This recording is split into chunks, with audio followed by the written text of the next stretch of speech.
Shalom, salam sejahtera bagi kita seluruh sidang jemaat yang dikasihi Tuhan. Kiranya tangan kasih Tuhan tetap menopang dan menyertai kita sampai pada kesempatan pagi hari yang indah ini.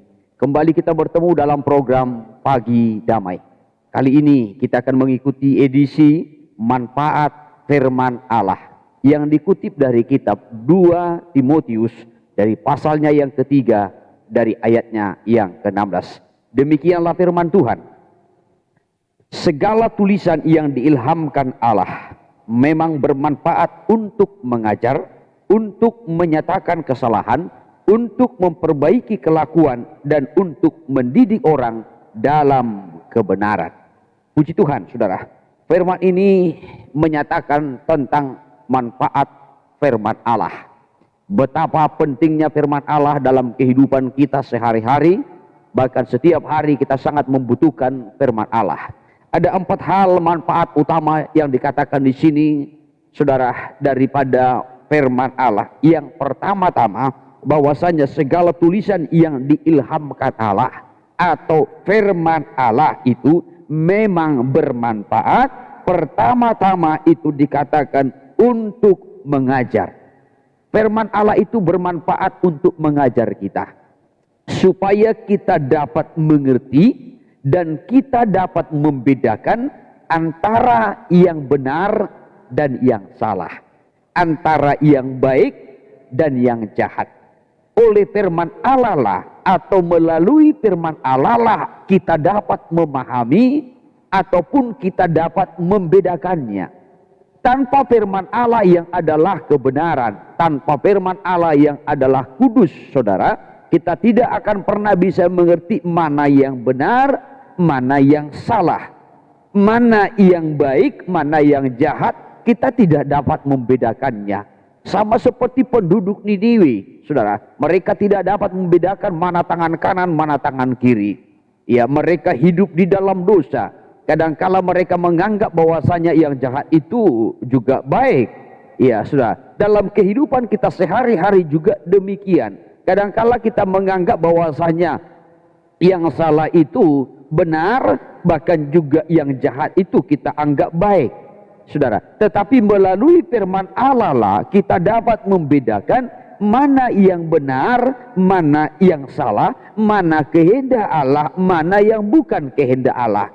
Kehendak kita belum tentu kehendak Allah, saudara. Nah, tetapi kita akan mengikuti kehendak Allah, kita harus menuruti kehendak Allah, atau dengan kata lain kita harus mencocokkan keinginan kita, kehendak kita dengan kehendak Allah, supaya kita hidup dalam kebenaran. Nah, ini yang pertama, manfaat daripada firman Allah, yaitu untuk mengajar kita sehingga kita dapat membedakan mana yang benar, mana yang salah, mana yang baik, mana yang jahat.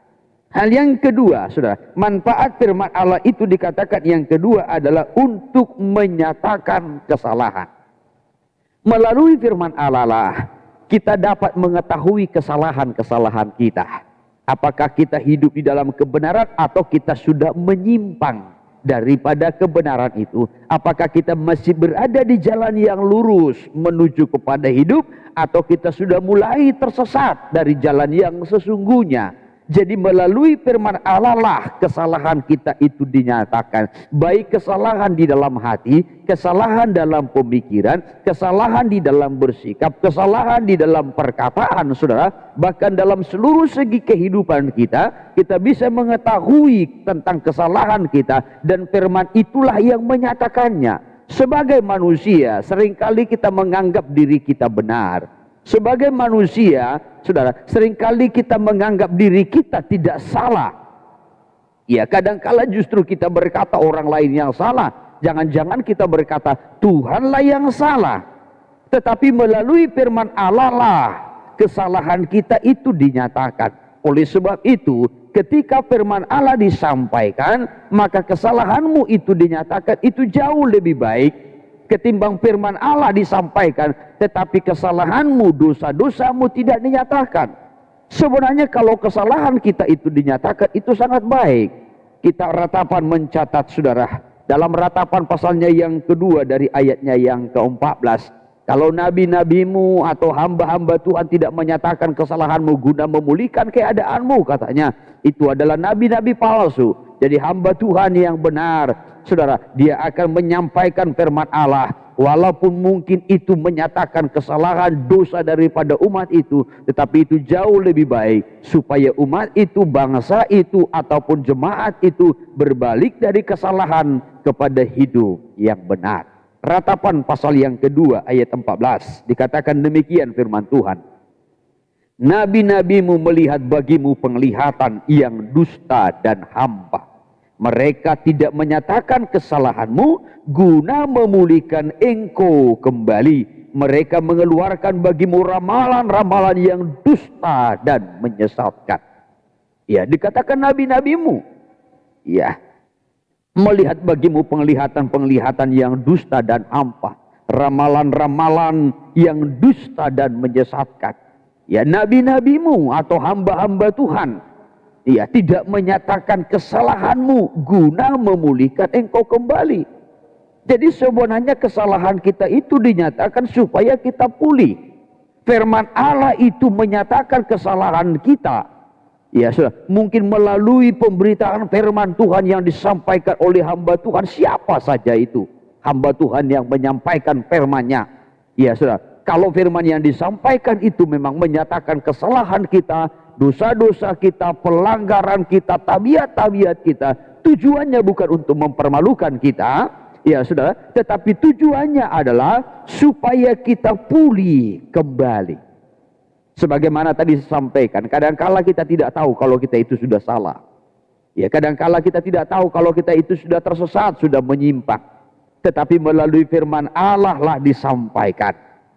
Ya, sudah, sehingga kita tahu bahwasanya kita sudah salah. Tujuannya, kenapa dinyatakan? Guna untuk memulihkan kita supaya kita kembali kepada jalan yang benar. Itu manfaat yang kedua. Lalu kembali sudah, manfaat yang ketiga daripada firman Allah itu tadi dikatakan dalam kitab 2 Timotius pasalnya yang ketiga dari ayatnya yang ke-16 itu adalah untuk memperbaiki kelakuan. Iya, firman Allah itu dinyatakan untuk memperbaiki kelakuan kita. Dari mana diperbaiki? Dari sifat dasar kita. Ya, sifat dasar manusia. Sifat dasar manusia yang sudah jatuh dalam dosa itu sangat bejat. Sifat dasar manusia yang sudah jatuh dalam dosa itu ada dalam ikatan dosa. Ya sudah terbiasa dalam dosa, sudah terlatih dalam dosa, kehidupannya sudah hidup di dalam dosa. Tetapi untuk dapat mengubah ini hanya dapat diubah melalui kuasa firman Allah. Kitab Yeremia pada pasalnya yang ke-13 dikatakan dalam ayat 23 seperti ini firman Tuhan. Dapatkah orang Ethiopia mengganti kulitnya atau macan tutul mengubah belangnya? Masakan kamu dapat berbuat baik, hai orang-orang yang membiasakan diri berbuat jahat? Nah, dikatakan dapatkah orang Ethiopia mengubah ataupun mengganti kulitnya? Tidak mungkin. Kita tahu orang Ethiopia itu memiliki kulit yang hitam, saudara. Dan tidak akan pernah bisa diubahnya, digantinya menjadi warna putih atau warna lain. Tetapi sudah bawaannya, ya, sudah dari sejak lahirnya kulitnya seperti itu. Demikian juga dengan macan tutul. Dapatkah macan tutul mengubah belangnya? Tidak akan mungkin. Karena sudah terbiasa dengan itu, bahkan sudah dibawa dari sejak lahirnya. Demikian halnya juga dengan kita. Masakan kamu dapat berbuat baik, hai orang-orang yang membiasakan diri berbuat jahat? Kita dari sejak lahir pun, kita sudah berada dalam kutuk dan ikatan dosa. Manusia yang berdosa itu sudah terbiasa dengan dosa, terbiasa dengan kejahatan. Ya, sudah hidup di sana, hidup di dalam dosa. Nah, oleh sebab itu tidak akan mungkin manusia yang berdosa, yang jahat itu bisa berbuat baik. Ya, kalau tidak diubah, diperbaiki oleh firman Allah. Firman Allah lah yang sanggup mengubahnya. Firman Allah lah yang sanggup menciptakannya. Ya, saudara yang terkasih, sama seperti pada mulanya. Pada mulanya Allah menciptakan langit dan bumi. Lalu dalam ayatnya yang kedua dikatakan, bumi belum berbentuk dan kosong, gelap gulita menutupi samudra raya. Kalau dalam terjemahan lama dikatakan, campur baurlah akan bumi ini. Ya, namun bagaimana Tuhan untuk memperbaikinya, membuat bumi ini indah? Maka dilanjutkan dalam Kejadian 1 ayatnya yang ketiga, berfirmanlah Allah, jadilah terang. Berfirmanlah Allah, jadilah cakrawala. Semua diciptakan, dijadikan oleh firman itu sehingga menjadi indah. Ya, hal yang sama juga dengan kehidupan kita. Kita sudah dilahirkan dalam dosa, sudah terbiasa dengan dosa, hidup dalam ikatan-ikatan dosa. Kita sudah memiliki sifat dasar hidup di dalam dosa, terbiasa dengan ikatan-ikatan dosa itu, saudara. Kejahatan, kelaliman, kenajisan, sudah itu menjadi sifat dasar kita. Tetapi untuk mampu mengubah itu hanya dapat diubah dengan kuasa firman Allah. Oleh sebab itu tadi manfaat yang ketiga daripada firman Allah itu adalah memperbaiki kelakuan. Dari mana kita diperbaiki? Dari sifat-sifat dasar kita, sifat-sifat yang jelek. Kita Roma pasalnya yang ketiga mencatat, Roma pasal 3 dalam ayatnya yang keempat. Ya, dikatakan seperti ini firman Tuhan. Sekali-kali tidak, sebaliknya Allah adalah benar dan semua manusia pembohong. Seperti ada tertulis, supaya engkau ternyata benar dalam segala firman-Mu dan menang jika engkau dihakimi. Yang saya mau kutip dikatakan dalam ayatnya yang keempat ini adalah semua manusia pembohong. Ini sudah menjadi sifat dasarnya. Ya, bahkan lebih lagi. Dalam Roma pasalnya yang ketiga ayat 10. Kita lompat ayat 10 dikatakan, seperti ada tertulis, tidak ada yang benar seorang pun tidak. Ayat 11, tidak ada seorang pun yang berakal budi, tidak ada seorang pun yang mencari Allah, semua orang telah menyeleweng, mereka semua tidak berguna, tidak ada yang berbuat baik, seorang pun tidak. 13, kerongkongan mereka seperti kubur yang ternganga, lidah mereka merayu-rayu, bibir mereka mengandung bisa, mulut mereka penuh dengan sumpah serapah. Nah, inilah sifat dasar manusia yang ada di dalam dosa, yang dilahirkan di dalam dosa. Ya, maka kuasa firman Allah lah yang sanggup dan berkuasa untuk membaharui kita dari sifat-sifat dasar ini, supaya hidup kita jauh lebih baik dan hidup kita hidup yang benar, hidup yang berkenan di hadapan Allah. Ya, baru yang keempat, manfaat dari firman Allah yang keempat itu adalah mendidik kita, saudara, di dalam kebenaran.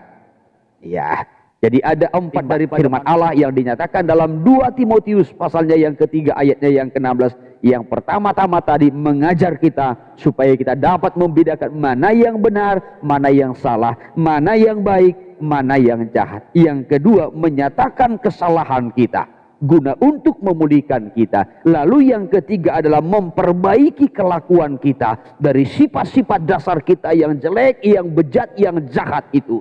Baru yang keempat adalah mendidik kita di dalam kebenaran, supaya kita hidup dalam kebenaran.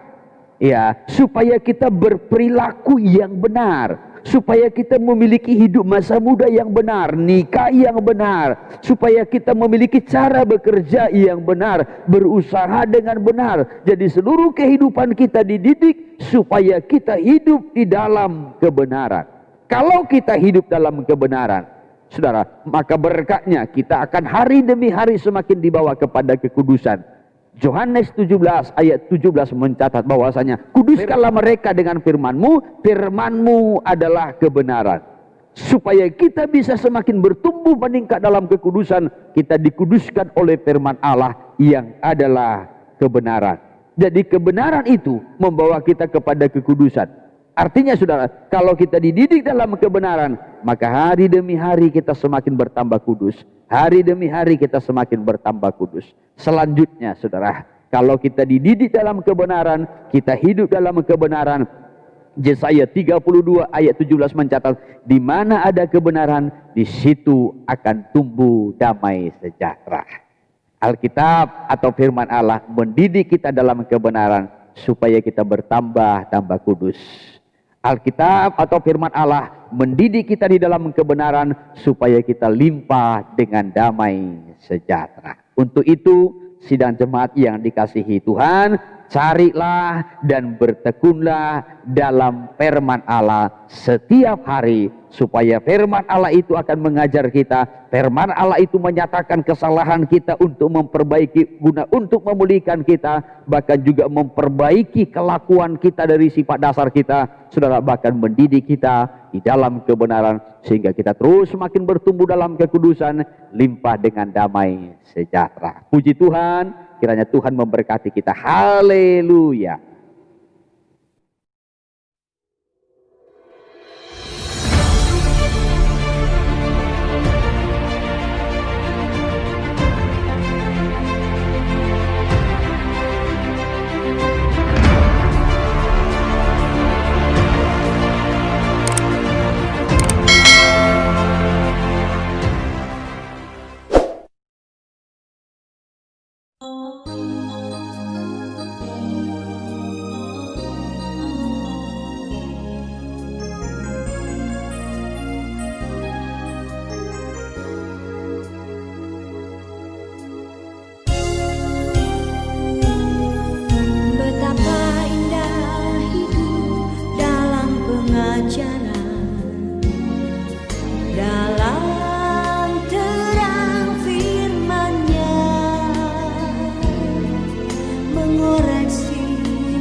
Memperbaiki kesalahan, membawa pada kesempurnaan. Yesus dialah mempelai pria surga, penuh kasih dan sayang. Lemah lembut dia memanggil engkau dan saya untuk masuk dalam rencananya. Mari saudara, terima pengajarannya. Pengajaran mempelai telah dinyatakan. Terimalah dengan kerendahan hati. Terimalah, Tuhan mau bentuk engkau jadi mempelainya dalam kesempurnaan.